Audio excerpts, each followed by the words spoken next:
Okay, so welcome to this simulation modeling and Anylogic seminar. It's great to see, to be here and to be in front of you, and so it's a great opportunity, and thank you very much for organizing this. So what we'll do, this seminar is a mixture of theory and practice and mixture of, let's say, academic and industrial topics. So what I'll do a brief introduction into who we are, what we do, and then I'll put on the screen the agenda for today's seminar. So we are the Anylogic company. We're based in St. Petersburg, Russia, and we do two things. We do software. Anylogic is our main and basically we can say the only product these days, and we do consulting. We're mainly a software company. Like 80% of the revenue comes from Anylogic software and licenses, and 20% from consulting. All consulting that we do is simulation based, so we build simulation models for our clients. We have in total these days about 700 commercial companies using Anylogic, and about 1,000 universities worldwide teaching with Anylogic, which means basically thousands of users. Anylogic is a general purpose simulation software. It is not tuned to be used just in one domain. Nevertheless, this is the list of most let's say popular application areas for Anylogic where it's used most. These days, number 1 and 2 is everything related to logistics, transportation, supply chains, and healthcare. And then manufacturing, all kinds of services, defense is pretty big part of our users, and all kinds of strategic planning and market analysis. This is kind of some commercial clients, just to confirm the previous statement about the general purpose nature of Anylogic. So you can find here like pharmaceutical, defense, semiconductor, foods, insurance, and obviously a lot of consulting companies. Some companies are not present here, but they're our biggest users, but they just don't allow us to put our logos on any official materials, but this does not prevent me to mention them. Anylogic is probably the biggest tool in General Electric company-wide, and also the other probably client that is worth mentioning is Rolls-Royce. Rolls-Royce is modeling supply chain for aircraft engines with Anylogic. It's a very big project. It's not in its third year. So today's agenda, we have two parts, before break and after break. So before the break, we will do just some, let's say, theoretical slides, which you probably don't need, but I like the slides, so I'll just go through them anyway. Then I'll do some simple demos of single method, or let's say traditional simulation models in Anylogic. I'll build some models in front of you, some simple things, and probably system dynamics and discrete event. And I'll show you some experiments like using optimizer that is built into the software, or doing calibration with the use of the optimizer or parameter variation experiment. Now, after the break, my idea is to show what multi-method modeling is. Multi-method is the unique feature that Anylogic brings to its users, and I will talk a little bit why do we need why do we build multi-method models, and then I'll try to build multi-method models during this demo item, a multi-method model in front of you. We will also spend some time, well, subject to the time availability, of course, on special, let's say, domain-specific libraries that Anylogic support, in particular pedestrian flow, pedestrian dynamics modeling, and rail library, rails and trains. Some features that are brought to Anylogic by Java, namely publishing models on the web, exporting them as applets, etc. We're not a very big audience here, so my request would be to make this seminar as interactive as possible. So as I'm talking, please do raise your hand, ask questions. If something looks like, trivial, just tell me, I'll skip that. If something needs more in-depth explanation, just let me know. So please don't be shy, talk to me and help me to make this 3 hours as useful as possible. And of course we will have questions and answers in the end, but also throughout the whole day. Okay, so this is part 1. And the first slide is about modeling. So we always explain modeling using this slide, and this is one of the slides that I particularly love. So we have the real world, and we have the problem in the real world that is, and we're looking for a solution. In many cases, it happens that experimenting with a real system is expensive, dangerous, or not possible at all because the system may not exist. And then what we do, we go up to the world of models. We build a model of the system. This is the process of abstraction. We throw away details that we think are not important from the point of view of solving this problem, finding the solution.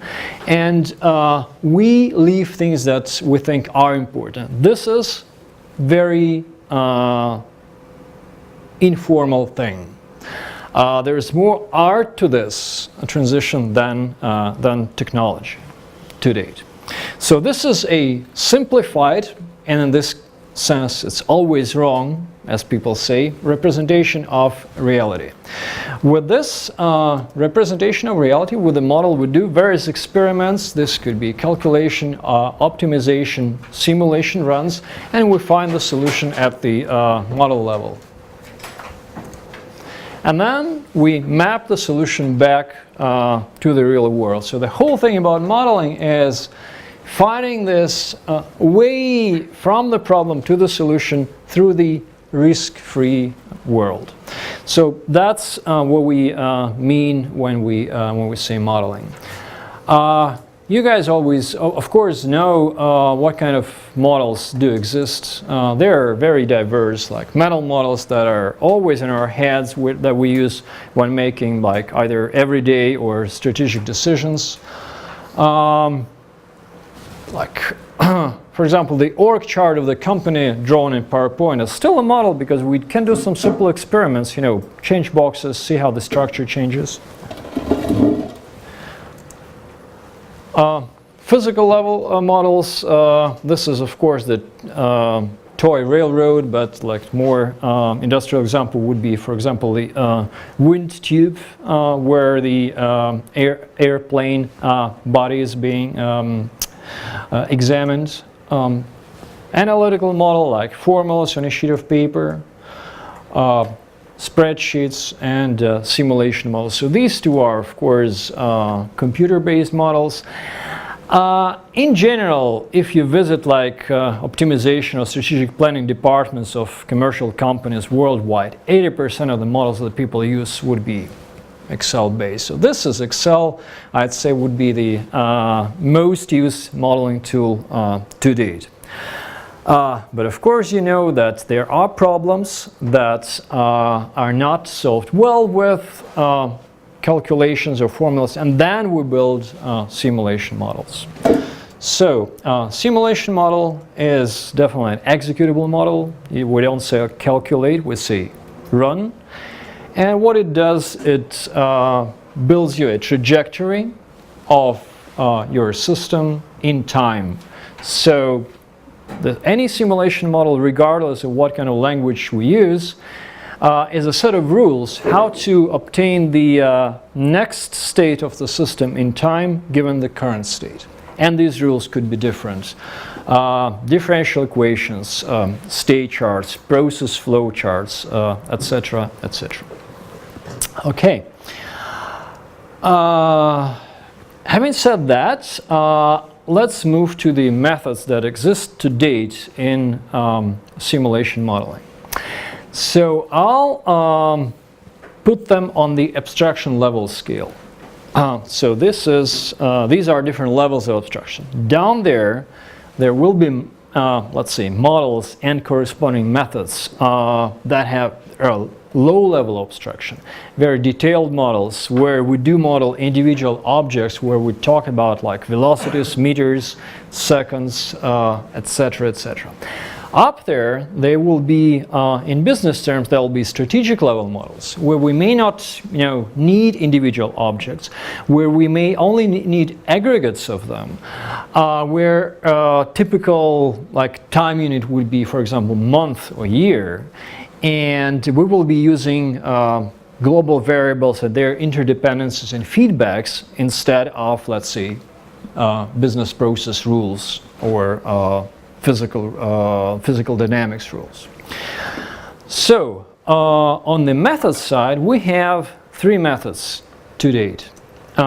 First one, and the one which is, let's say, normally assumed that someone talks about simulation modeling, is discrete event. I personally prefer process-based or process-centric name for this method, because this method means that you try to map the real system to the process, a set of operations performed over entities. And tools supporting these methods, there are a lot really, like Arena, Extend, FlexSim, etc., etc. Another method which is as old as discrete event, they're both, I think they're like 50 to 60 years old already, is system dynamics. System dynamics, this is here, this is up there at the strategic level, is mainly used as strategic level modeling tool. There we don't deal with individual objects like products, customers, events or individual events like sales. There we deal with quantities and with the dynamics of these quantities, and we model in terms of stocks, flows, and feedback loops. And then there's third method, a newer one, agent-based modeling. Agent-based modeling, I'd say practically people started using agent-based modeling for industrial problems in, let's say, year 2002, 2003. Before that, agent-based modeling was purely an academic topic, and like people were playing with models like the game of life or cellular automata, shelling segregation, that sort of stuff.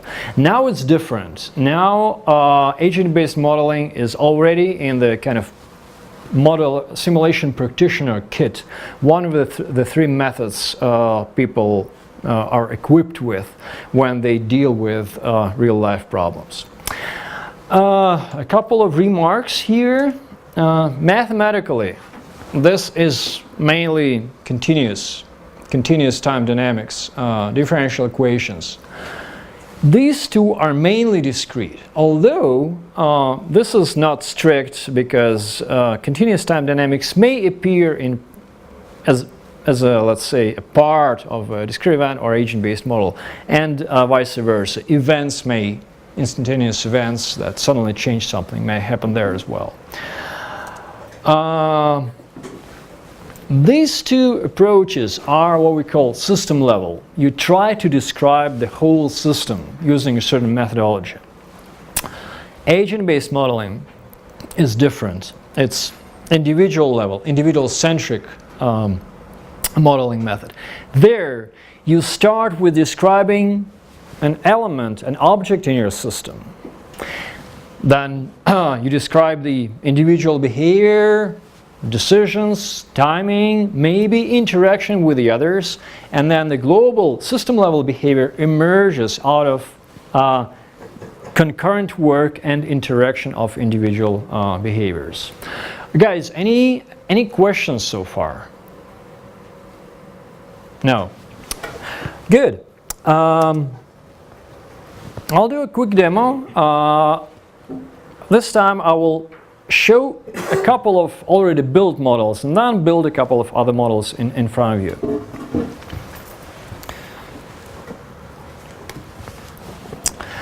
So,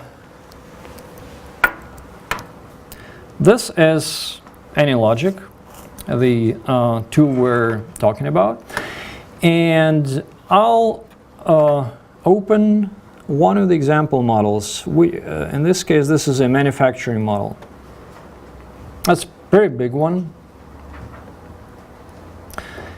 Has a lot of objects inside, but instead of showing you the internals, I'll just run the model. So this different window is the window of the model.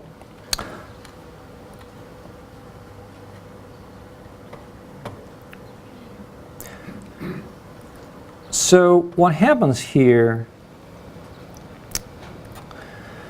is the plant producing aerated or foam concrete blocks. So the mixed liquid is prepared here, then it's transported, it's poured into forms. Forms are transported over here to the rising area. When the thing is ready, it goes to the cutting line and then to the autoclaves where it's baked.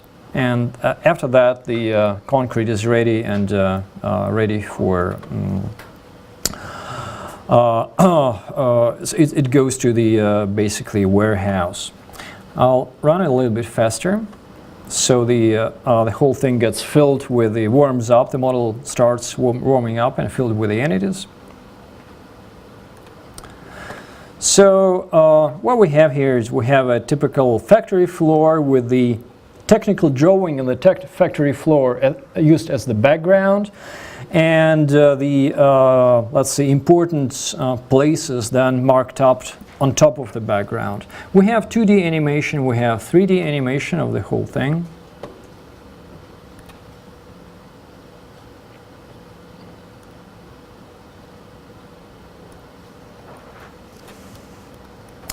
So Anylogic allows you to create both 2D and 3D. So you see how the forms are transported, cut, then this is the ready product that is ready to exit the factory floor. So, and animation is nice, of course, and sometimes animation is the goal of the project, because sometimes people are not that much interested in statistics that a simulation model outputs, but sometimes they just use animation as, let's say, an argument in a tender when there's saying, okay, we're going to build a system and it'll work like this. So animation is kind of important part in a simulation modeling. But of course, we use simulation model in many cases, or most cases, for statistics. And this is kind of statistics. This is the log of what's happening in the model. This is the time chart of the crane. I'll just go a little bit faster. Utilization of various various parts of the manufacturing, usage, etc., etc. So, and also this is the chart of what are different pieces of equipment doing. Let's see, working, idle, waiting for next service, etc., etc., loading, unloading. So this is kind of the picture of this manufacturing facility created by the simulation model.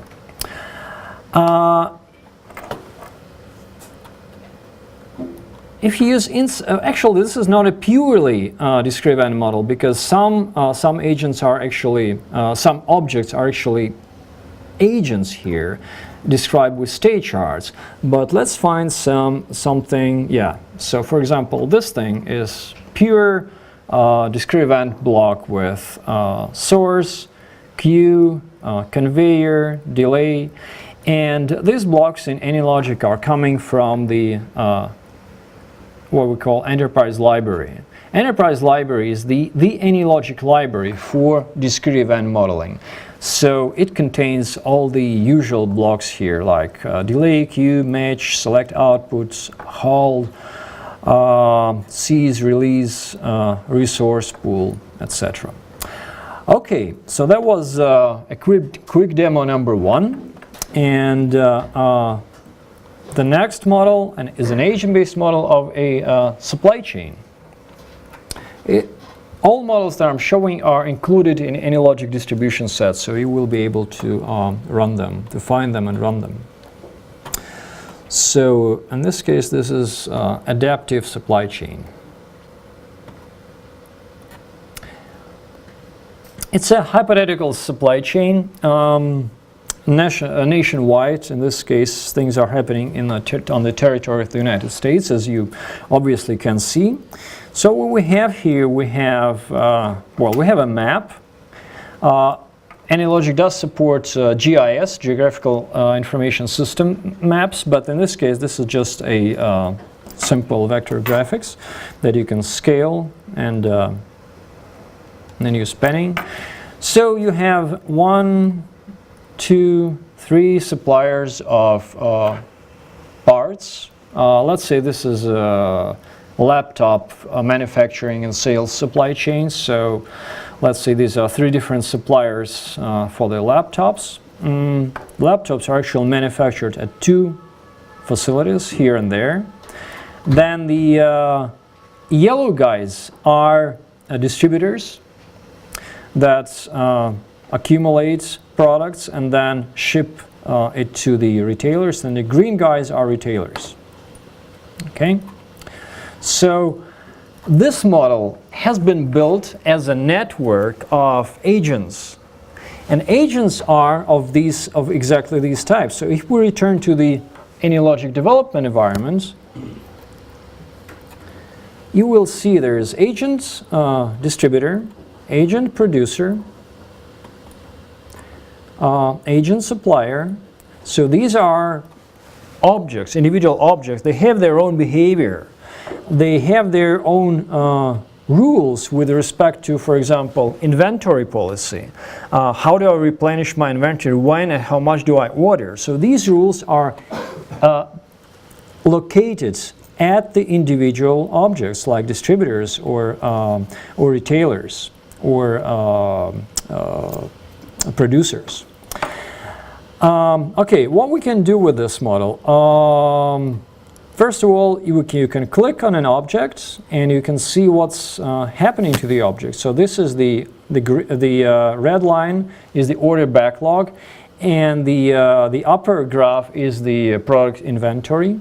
So you can look at how these things, what's the dynamic of these things at different elements of the supply chain. But also what you can do, you can look at the consumer market. And consumers in this model are also agents. So if I click like show consumers, you will see a lot of green dots. Each dot is an individual object in the model, an agent, and this is a consumer. Although this is the US population, there are not 300 million consumers here. It's a slightly aggregated model where with each agent representing, I think, 2,000 of US population units. So we have 150,000 of agents, consumers in this particular model. So what we can do some experiments. For example, we can say that, okay, something is wrong at this manufacturing facility, and and you can immediately see that part of the population of the consumers become red, and these are people who want to buy the product but cannot buy it because of the limited availability, because the manufacturing and supply chain is not working that well in this case. But this supply chain is actually adaptive, and you see that now the supply chain restructured itself, and that logic was also the part of the agents. And now, although this guy is still not working good, consumers are more or less satisfied. And you can, by the way, have 2D and you can have 3D view on the same thing. Just so these red bars growing downwards are the order backlogs. So you see that, oh, sorry, pushed the wrong button. So you see that there still are problems with the supply in this model. Well, okay, that was purely agent-based model with agents of different types: consumers, people, and also elements of the supply chain: producers, suppliers, distributors, and retailers. Okay. And back to our plan, I wanted to show you a system dynamics model, just a classical system dynamics model of a new product diffusion, but instead of right away showing the ready model, I will build the model in front of you so you can see at least how simple things are built in the software. Okay, so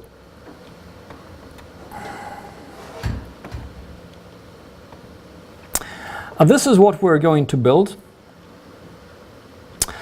We're going to build a model of a diffusion of a new product in the system dynamics methodology. It's also known as a Bass diffusion model. Frank Bass is the guy who suggested this model. So a company starts selling its product in a brand new technology, new market, whatever. You don't have any adopters or clients yet in the beginning. You don't have competitors because you're the only one.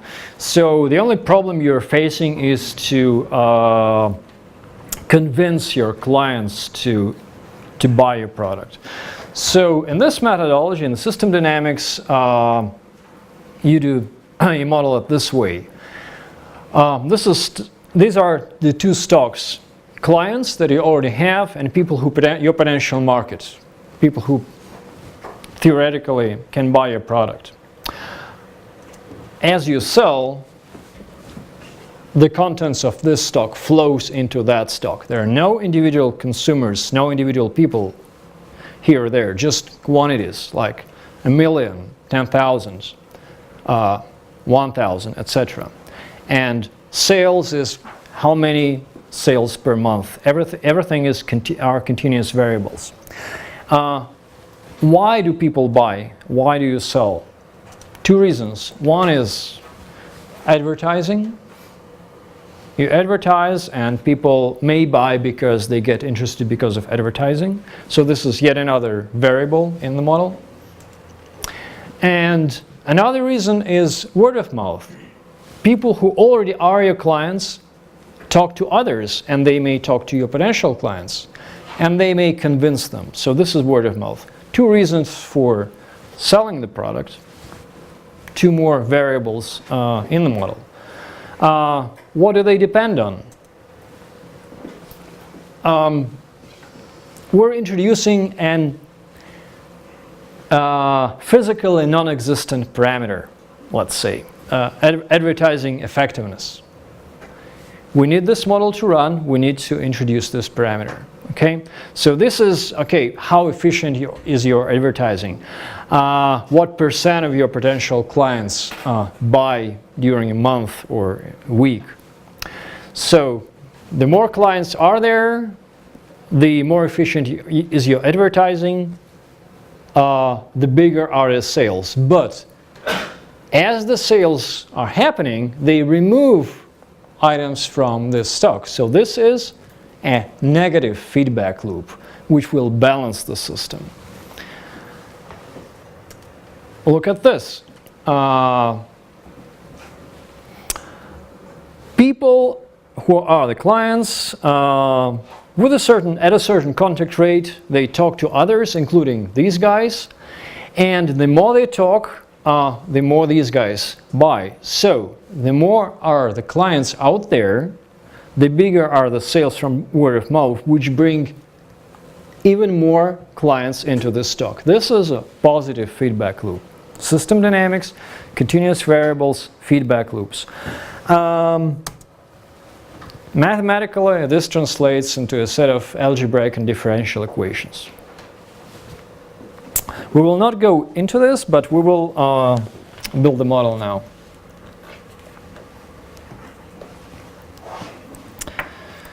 So,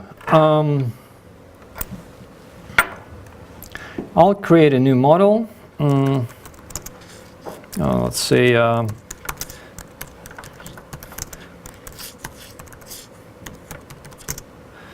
new product diffusion. And I have a blank screen in front of me. And I'll open one of the palettes in Anylogic, which is called System Dynamics. So you already know that Enterprise Library contains discrete event blocks. System Dynamics palette contains elements of, or let's say elements for System Dynamics modeling.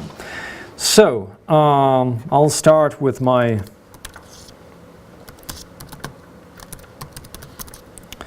potential clients stock.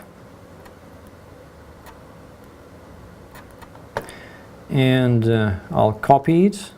This will be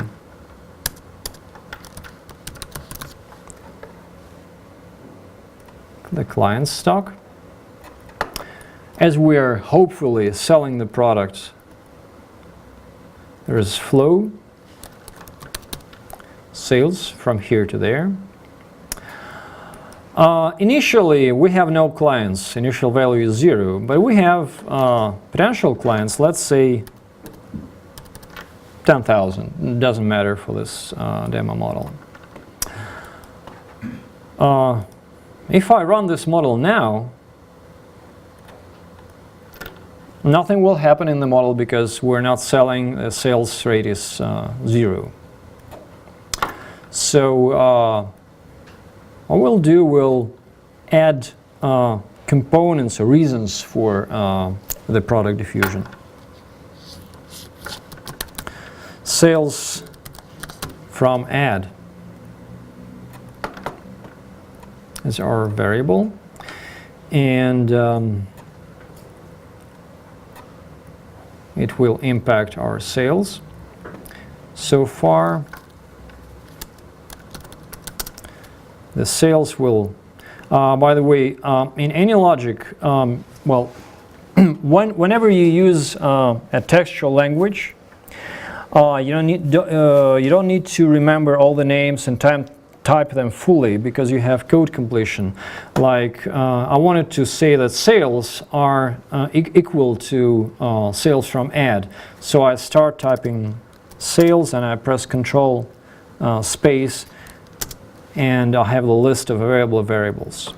Sales from add. And I have sales from word of mouth.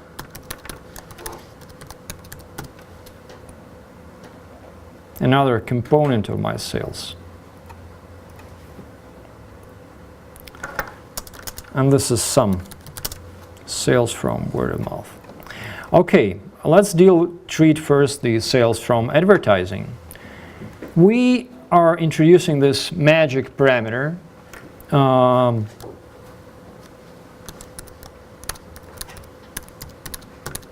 Ad effectiveness. And we will say that sales from ad equal to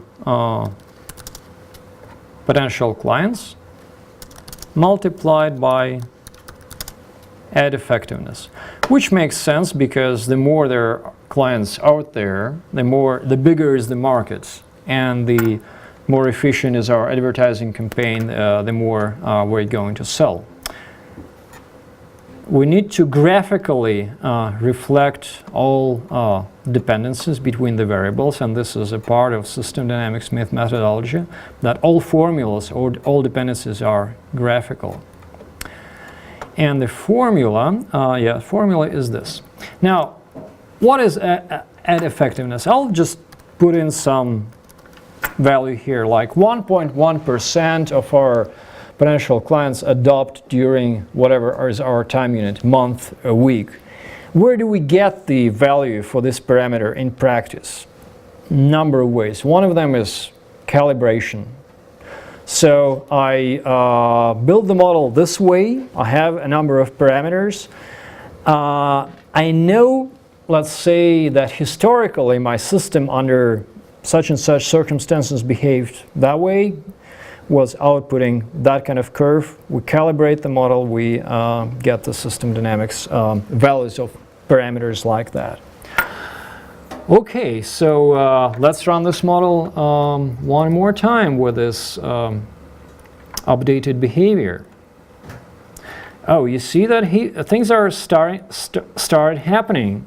So this stock goes down, this stock builds up, and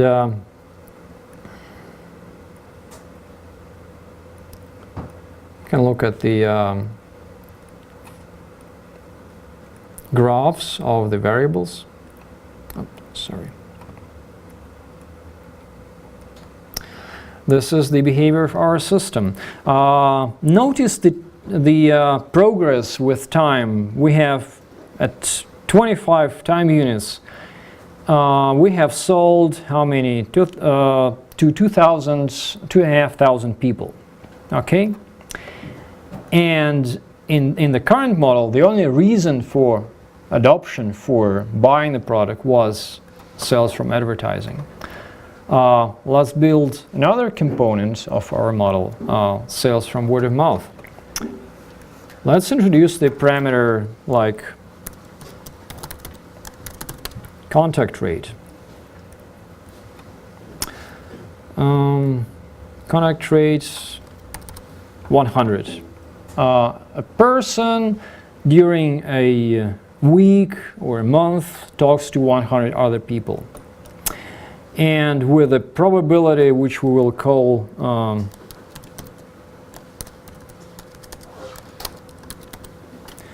word of mouth effect, let's say 1.5%, that other person will be convinced.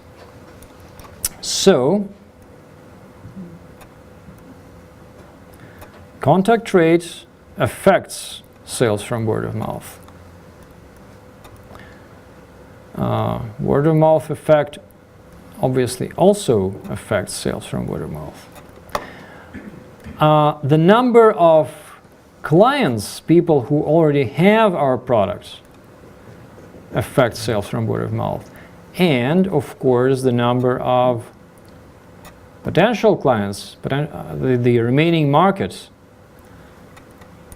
affects this. And you can just say this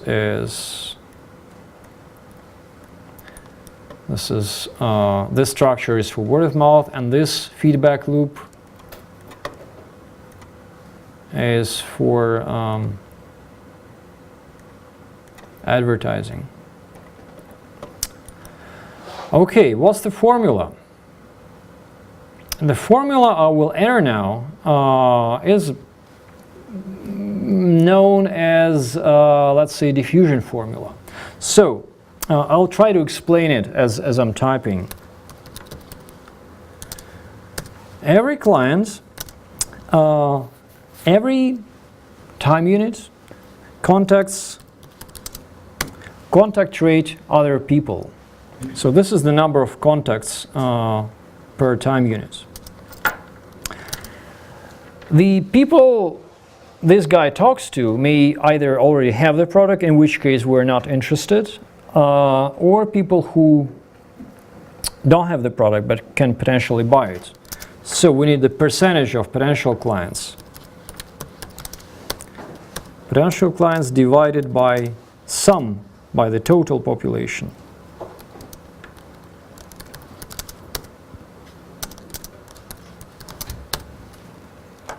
Okay. And the probability of convincing the other person is word of mouth effect. That is it. Let's run this model once again.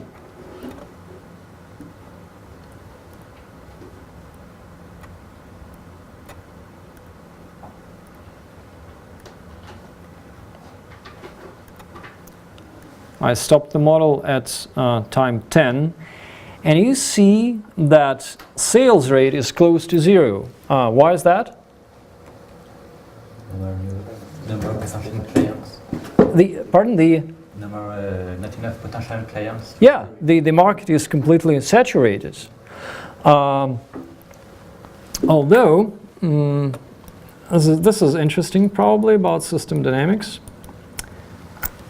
What's left in the market is 0.257 of a person, and this actually demonstrates the nature of system dynamics as a methodology. We cannot have, half person, right, in the real situation. But system dynamics doesn't care. System dynamics is purely aggregate continuous type variables. So values like that can easily appear in system dynamics model. Okay, so what we'll do a simple experiment with this model. I'll slow it down, start running it, and pause the model. We have already sold to one person. What I'll do now, I'll turn off the advertising. So a company stops investing into advertising and continue simulation.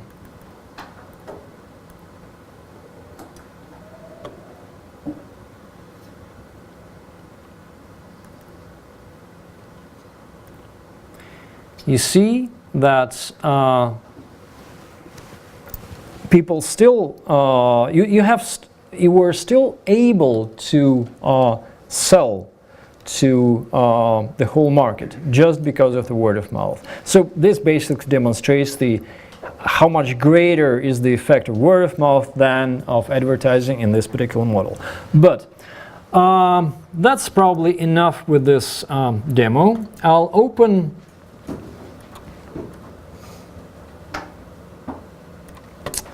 the full version of the model available in the software, just to show you a couple of other experiments that you can do. This is the simulation experiment that we just did. This is the sensitivity analysis.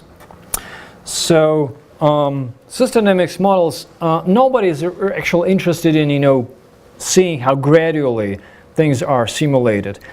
Typically, people are interested in just the results, the resulting graphs. So this set of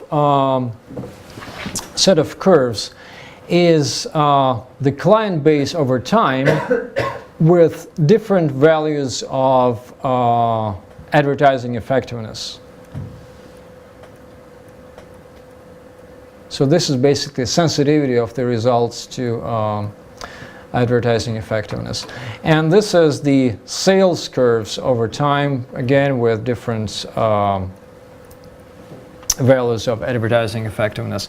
And to build such experiments in Anylogic, you have new experiment wizard with all these kind of stuff: parameter variation, optimization, compare runs, etc.